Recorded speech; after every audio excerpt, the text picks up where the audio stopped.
Hello, welcome. Uh, in this regard, this is the series of the modern history spectrum.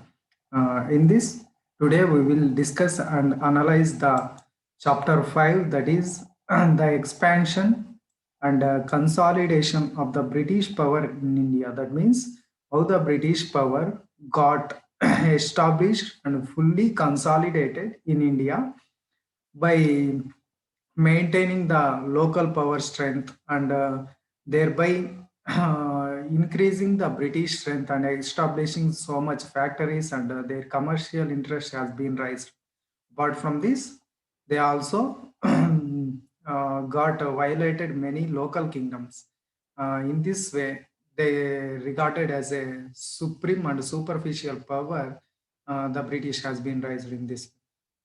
Coming to the expansion and consolidation, the first thing we have to talk about is the condition of the Bengal, at which the first British has been got established here only in the Bengal. Why the British has chosen Bengal means at the time of the 17th century, the Bengal, which is the richest province of the Mughal Empire, and Nawab of the Bengal not only controls the Bengal but also Bihar and Odisha.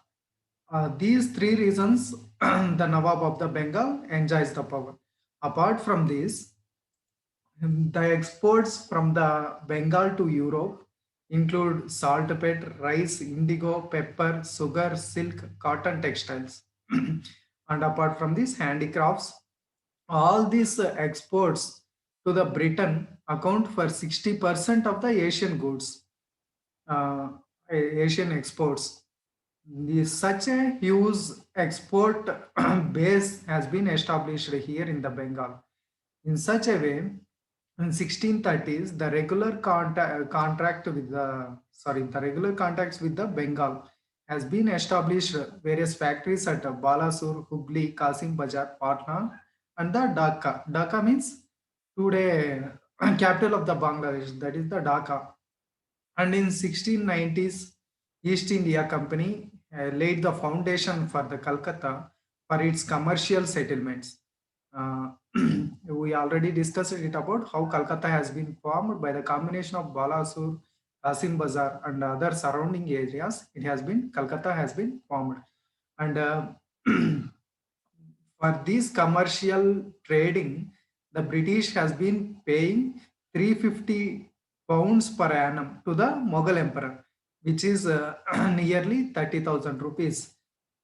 And by paying 350 pounds per annum, the East India Company exports account for the Britain is 50,000 pounds per annum. That is nearly 350 and 50,000.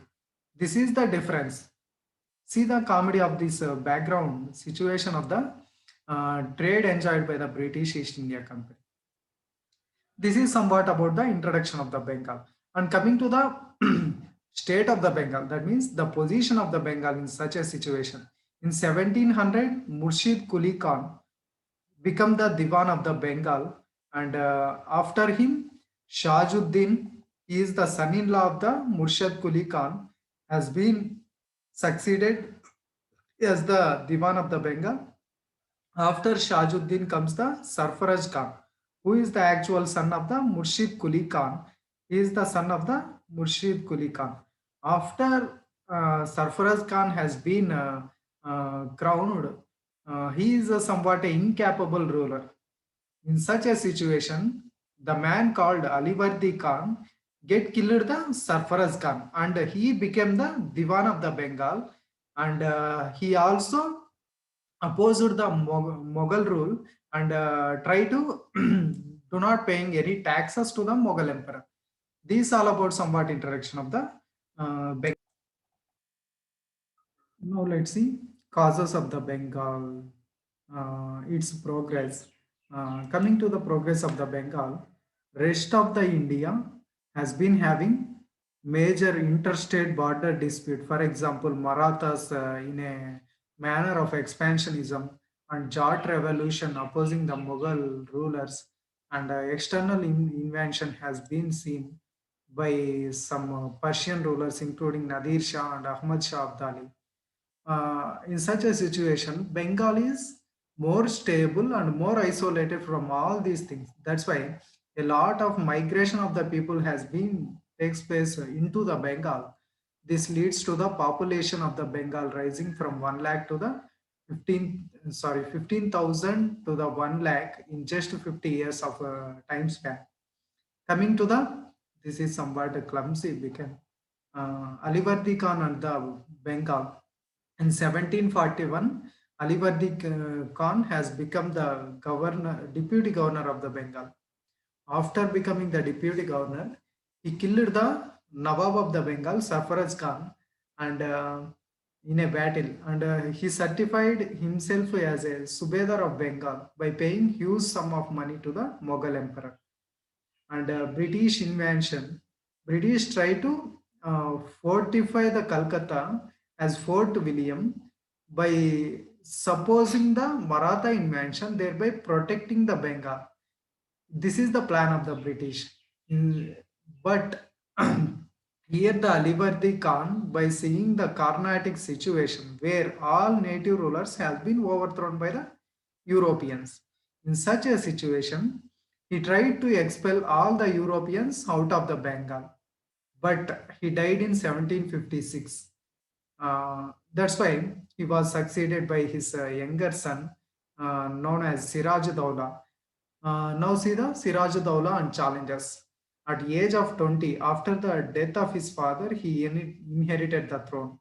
And his rivals include Nawab of Purnia. These are the internal rivals. Nawab of Purnia, he is the Shaukat Khan, and a hostile widow in the court of him, known as Gasiti Begum, and a rebellious commander of him, Mir Jafar.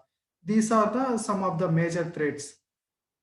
Apart from the internal rivals, there is a threat of the commercial interest of the British also added.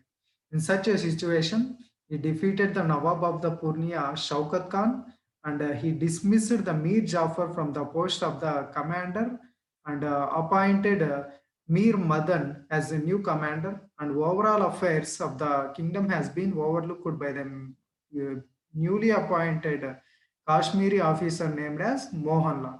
This is the somewhat situation of the Bengal in such a British expansionism. It is the first part of the video. We will discuss later in the second.